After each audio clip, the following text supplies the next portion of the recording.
বহুদিন পরে একটা মাছ খেয়ে মায়ের রান্নার কথা খুব মনে পড়ছে। মায়ের রান্না যেমন সুস্বাদু হতো, আজকে নিজে রান্না করেই সেরকম কিছুটা হলেও স্বাদ উপলব্ধি করতে পেরেছি। আসসালামু আলাইকুম। শীতের দিনে যখন খাল বিল নদী নালা শুকিয়ে যায়, তখন দেখা যায় শোল, টাকি, শিং, মাগুর এগুলো পাওয়া যায় দেশীয়। কিন্তু বর্তমান সময়ে সব কিছু চাষের হওয়াতে আর আগের মতো দেশি মাছ পাওয়া যায় না। কিভাবে যেন সৌভাগ্যক্রমে এই মাছগুলো পেয়ে গিয়েছি। সন্দেহ ছিল চাষের নাকি এগুলো খাল বিলের, তবে ওরা বলেছে এগুলো বিল থেকে ধরে নিয়ে এসেছে।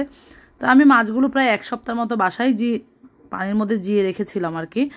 এক সপ্তাহ পরে মাছগুলো আজকে কেটে রান্না করে নিচ্ছি। প্রথমে আমি বড় মাছটা রান্না করবো। দুটা মাছই আমি কেটে নিয়েছি, প্রচুর কষ্ট হয়েছে কাটতে।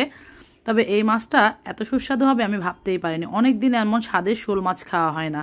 গ্রামের মানুষ কিন্তু এগুলো খেতে খেতে একটা সময় বিরক্ত ছিল, তখন তারা খেতে চাইতো না। আর আজকে আমরা শহরের মানুষগুলো এরকম তরতাজা মাছ খুঁজেই পায় না। শিমের বিচি দিয়ে রান্না করবো বলে মাছটাকে আমি প্রায় এক সপ্তাহ পানিতে জিয়ে রেখেছি। শিমের বিচিও আনা হয় না, মাছও রান্না হয় না। আজকে ভাবলাম আর শিমের বিচির দরকার নেই, যা আছে তাই দিয়ে রান্না করে ফেলবো।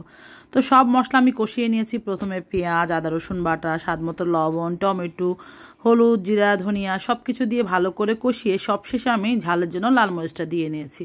এখন এগুলো খুব ভালো করে কষিয়ে নিব। দেখতে পাচ্ছেন মশলাটা একদম তেল ওঠা মতো করে কষিয়ে নিয়েছি। এই বেগুনটা আমার নিজের বারান্দা বাগানের, কি যে আনন্দ লাগছিল। বেগুনটা কিন্তু আমি মাছের সাথে দিয়ে দিব, বেগুন দিয়ে রান্না করব। তো মশলাটা আমি ঢাকনা দিয়ে ঢেকে ভালো করে কষিয়ে নিয়েছি। এই মাছটাকে আমি ভেজে রান্না করব না, যেহেতু জ্যান্ত মাছ, আর এরকম জ্যান্ত মাছ কিন্তু ভেজে রান্না করতে হয় না। মশলা কষানোর পরে মাছগুলো দিয়ে দিচ্ছি। কেউ আবার ভাববেন না আমার মাছটা পরিষ্কার হয়নি। মাছটাকে আমি লবণ দিয়ে, হলুদ দিয়ে, লেবুর রস দিয়ে পর্যন্ত ধুয়ে নিয়েছি, একদম যতটুকু পেরেছি। প্রথমে তো তারের মাজনি দিয়ে আস্ত মাছটাকে আমি ঘষে নিয়েছি। তারপর টুকরা করার পরে সেই মাছগুলোকে আমি একটা একটা করে আবারও চালনিতে ডলে এরপর লবণ, হলুদ দিয়ে ধুয়েছি। সবশেষে লেবু দিয়েও ধুয়েছি, যেন এগুলো একটু পিছলা থাকে। স্বাভাবিক এই খালবিলের মাছ কিন্তু অনেক ধুইতে হয়।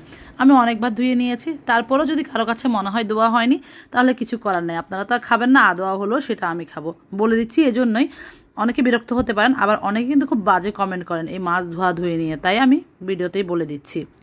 আপনি যেটা খাবেন সেটা তো আপনি রান্না করবেন, আপনি পরিষ্কার করবেন, আমারটা আমি করছি। সো আমার কোনো টেনশন নেই। মাছগুলো উল্টে পাল্টে কষিয়ে নিয়ে আমি একটা বড় সাইজের বেগুন দিয়েছিলাম, সেই সাথে আমার বাগানের মানে বারান্দার গাছের একটা বেগুন হয়েছে সেটাও দিয়ে দিয়েছি, কারণ না হয়তো বেগুনটার খাওয়া হবে না।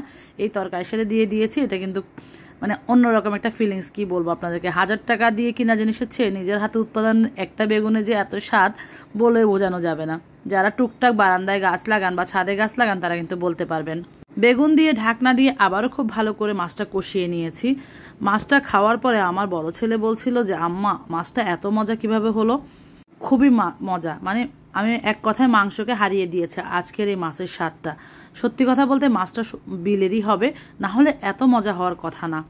এরপর উপর থেকে দিয়ে দিয়েছি 4-5টা কাঁচামরিচ ফালি করে, তারপরে দিয়ে দিয়েছি 1 চামচের মতো গোলমরিচ থেতো করে, একদম ফ্রেশ গোলমরিচ দিয়েছি, এতে করে ফ্লেভারটা খুব ভালো আসবে। গোলমরিচের গুঁড়া সবসময় আমার বাসা থাকে, কিন্তু সেটা না দিয়ে আমি হামান দিতে গুঁড়ো করে দিয়েছি, এতে করে অন্যরকম একটা ফ্লেভার কাজ করে। আর এরকম জিয়াল মাছে যদি কাঁচামরিচ, গোলমরিচ সব কিছু দেওয়া হয়, টেস্টটা কিন্তু অন্যরকম আসে। লবণটা চেক করে নিয়েছি, লবণটা কম মনে হয়েছে আমার কাছে, তাই আবারও একটু লবণ দিয়ে নিলাম। রান্নাটা শেষ। এক তরকারি দিয়ে কিন্তু আমাদের আজকে খাওয়া হয়ে যাবে। এতটা সুস্বাদু হয়েছিল এই মাছটা।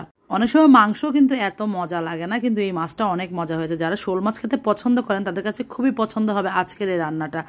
আর যারা খেতে পছন্দ করেন না, অনেকে আছেন এরকম জিওল মাছ খায় না, তাদের হিসাব আলাদা, তাদের কথা বলে লাভ না। আমি কিন্তু হালাল সব কিছুই খাই আলহামদুলিল্লাহ। আল্লাহর নিয়ামত সৃষ্টি করে রেখেছেন আমাদের জন্য। ধনিয়া পাতা দিয়ে আগুনটা জাস্ট নিভিয়ে দিয়েছি, রান্না আমার শেষ। আজকের রেসিপিটি কে কোথা থেকে দেখছেন অবশ্যই জানাবেন। রেসিপি ভালো লাগলে লাইক, কমেন্ট, শেয়ার করতে একদমই ভুলবেন না। শোল মাছ কার কার পছন্দ সেটাও জানাবেন। আজকে অনেকদিন পরে মায়ের হাতে রান্নার মতো একটা রান্না খেলাম।